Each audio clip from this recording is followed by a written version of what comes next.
Good morning, everyone. This is Wall Street Homestead. Welcome back. It is Monday, July the 29th, 2019, and I thought I would just do a garden tour, kind of show you what we do in our garden, what we've got going on, how things are going so far this season. This space has been my garden space for quite some time, and it has grown, it has gotten smaller, it has evolved, it has changed to what you see here today. In its current state, it is 16 feet by 30 feet, and I have switched over to container gardening, and this year I switched over to container gardening using the wicking tub method that I learned from Leon Sloan on Gardening with Leon here on YouTube, and predominantly that is the bulk of how my garden is grown in containers. I do not have anything growing in the ground at this year, and all but a few things are in the wicking containers and tubs. They are all in containers. So we'll get back over here to this end and we'll start. On this end I have the remaining 4 containers that are not wicking tubs that I have used for several years. 3 of them are just regular trash cans, and the 4th one is a oval shaped stock tank. Though I did make a slight change on them this year. I took out all the soil and put firewood and logs and branches and stuff in the bottom to create a hugelkultur type of an experiment, which has been working good so far. So we'll just start right here. Is my zucchini, which was just purchased at the local greenhouse as a start. It's been doing fair. I've had a lot of trouble with squash bugs this year, but I've been staying ahead of them pretty much. I've been getting some zucchini, but I've been dealing with some blossom end rot, and I'm trying to deal with that. It was transplanted with an egg underneath it, but the calcium from the eggshell is supposed to help with the blossom end rot, but I don't know if it broke down fast enough to help it this year or not. We shall see. And next to it is a yellow squash or straight neck squash, summer squash, whatever you want to call it. It goes by many different names, and been doing rather well. Been getting pretty decent return on production off of it. A little bit of blossom end rot, and been struggling with the squash bugs, but overall doing quite well. In that trash can is cucumbers, and as you can tell, it is doing quite well. That is a regular trash can that I have put a tomato cage made out of concrete reinforcement wire in there for it to trellis up on, and it has grown rather well. There's 3 plants in there. 2 of them came from the local greenhouse. Burpless was the name. That's all they had on the tag. And then the other one is a Diva, D-I-V-A, that I started myself, that I started them to use in my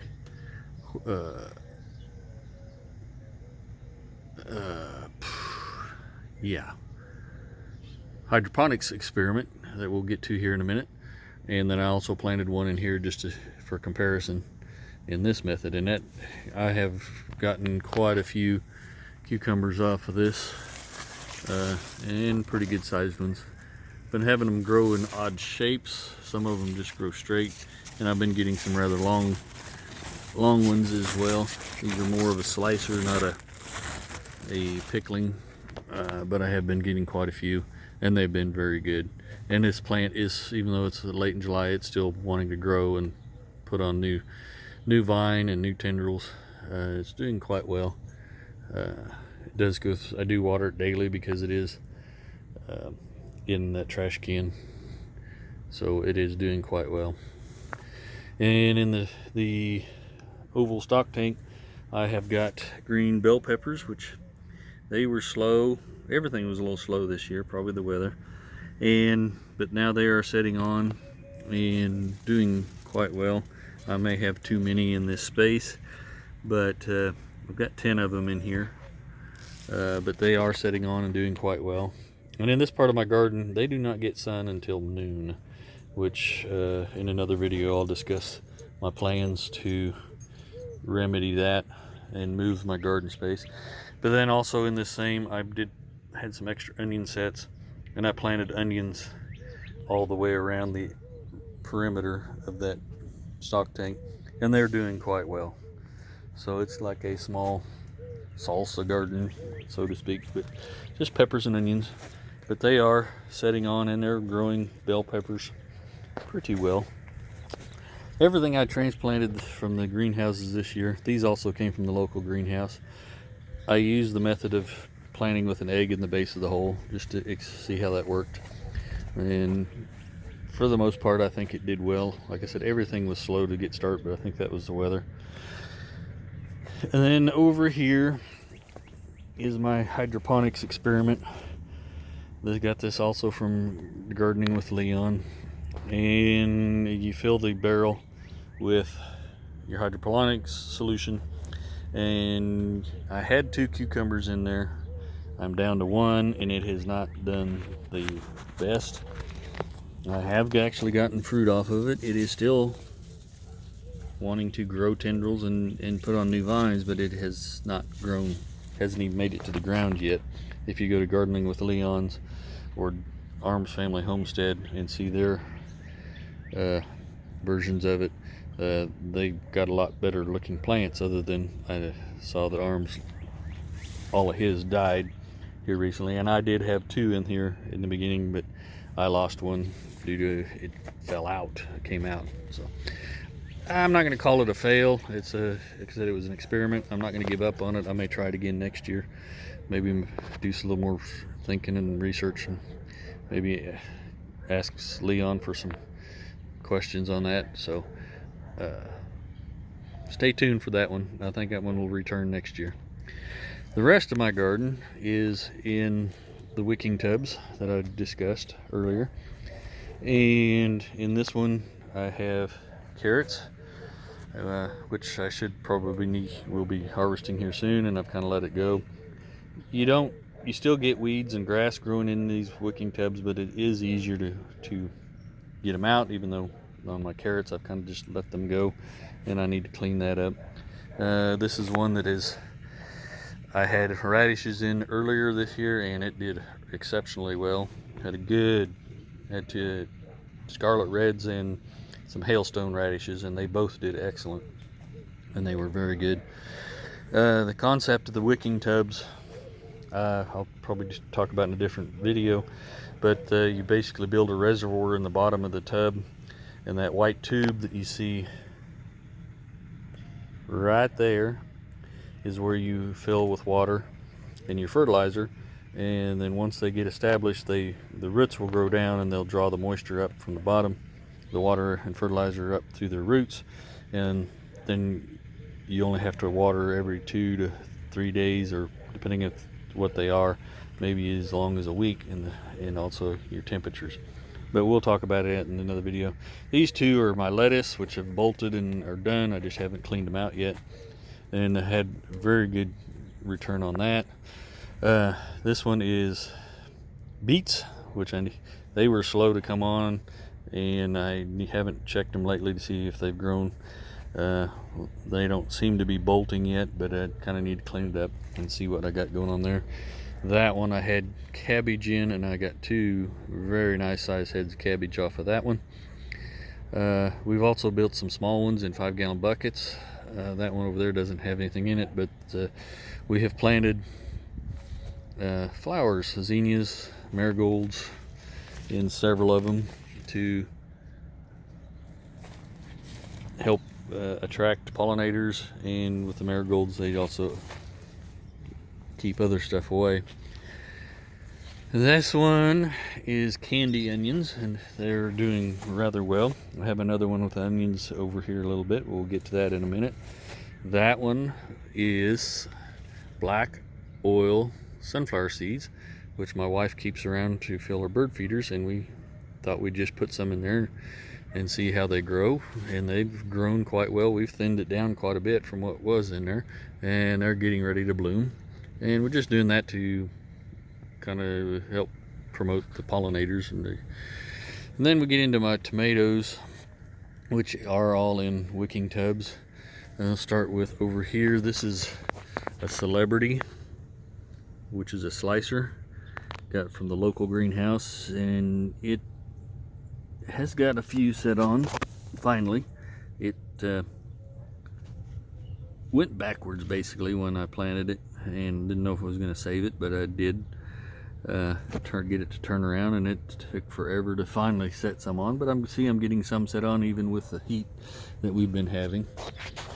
And this next one also came from the local greenhouses in Aroma, and it went completely backwards to the point that the original stem died, and that plant that there is actually grown from a sucker that was on the original, and it is set fruit on. It isn't very big, but it is setting fruit on.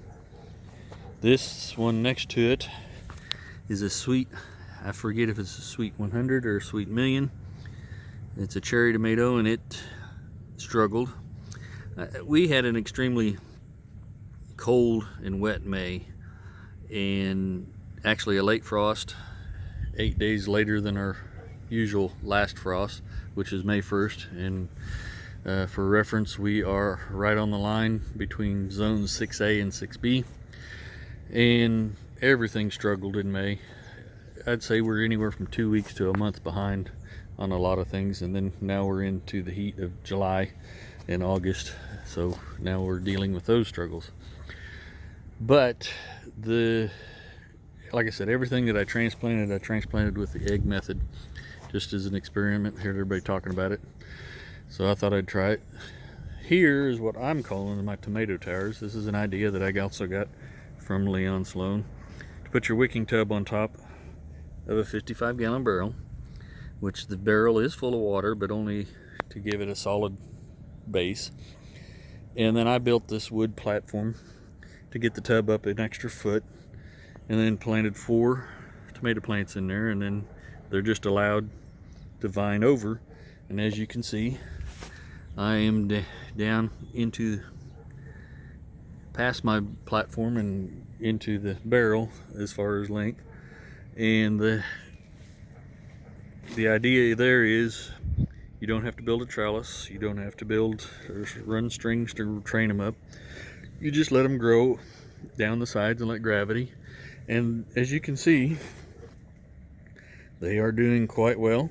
They're setting on. This is a Honey Mountain Crisp. They are doing quite well. They're sitting on some pretty good clusters. I have found one cluster that had 22 tomatoes on it, and they're just, we've had a few small harvests, and they're doing rather well and taste very good.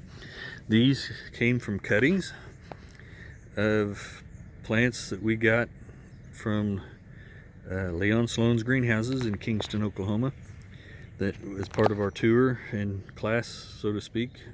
He showed us how to prune tomatoes and gave us the cuttings and showed us that they would start, and that's where these came from. And then next door to it is another tomato tower with Porter. It's more of a plum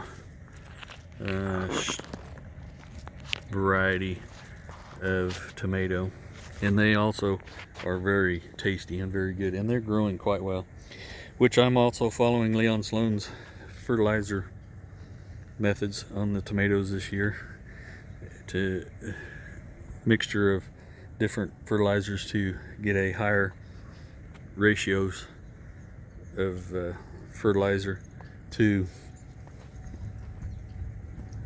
force more production. And they are producing. These are my best producers at the moment, other than my Sweet Millions, and they're doing just phenomenal for the type of year we had. We're slow, and I actually lost some of them in that frost, but they've done exceptionally well. Here's going back, this is back on the Honey Mountain Crisp, but it's just setting on tomatoes everywhere, and just there's a big, long, beautiful cluster of tomatoes. And here's the other tub we have of onions. These are white onions. That first tub was candy onions, and the onions in the peppers is also a white onion. This is a Roma that we got from a different greenhouse, not local, but within about 30 miles, and it was late being put in, and it's been a little slow, but it is putting on fruit. And next to it is a new one that I've never tried before, called the 4th of July. It's a slicer, and it was put in late, and it's finally set some on, but just a few. It was, like I said, just trying something different, just since my others were struggling at the time. And it's fair. I've got some leaf curl. I think I'm due to water and fertilize them, which I'll probably do after the video, but that's where I am on that.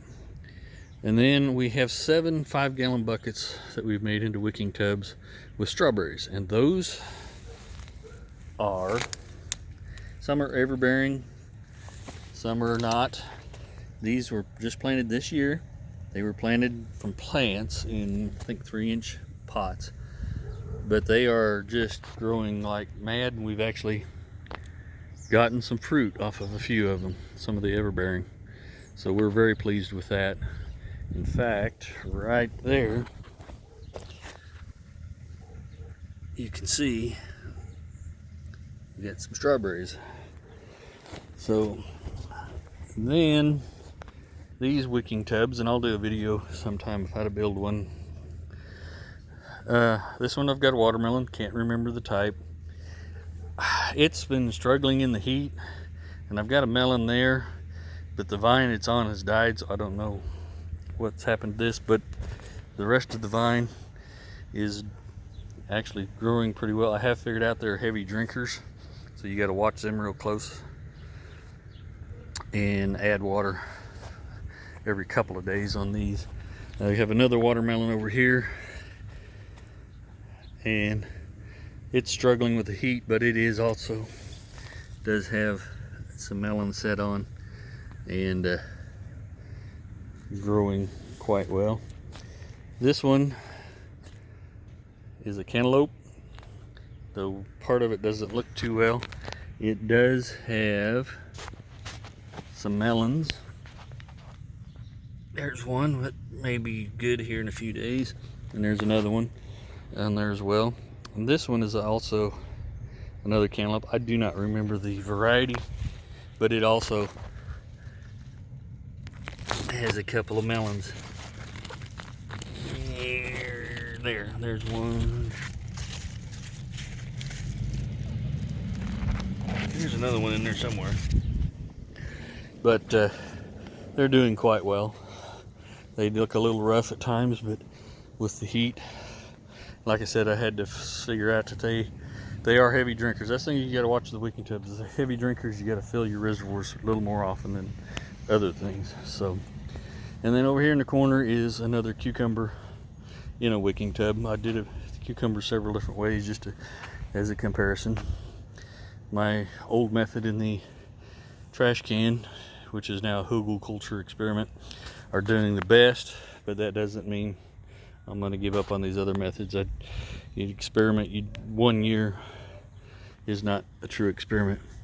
But anyway, that kind of gives you an overview of what I've got in my garden. And like I mentioned, I'm working on a new space to move this to, because with the shed and the garages that are here, that back corner where those peppers are, they do not get sun until noon, but they still do rather well. And just gonna hopefully start putting some of my fall crop in and gardening some of the in the newer section, but if not, we will get it moved over there by spring. So I hope you enjoy this. If you have any questions, put them in the comments, and thank you for watching. Hit the subscribe button notification bell, hit the like button, and we do have a Facebook page, Wall Street Homestead, or the Wall Street Homestead, so check that out, and look for you on the next video. Have a good day.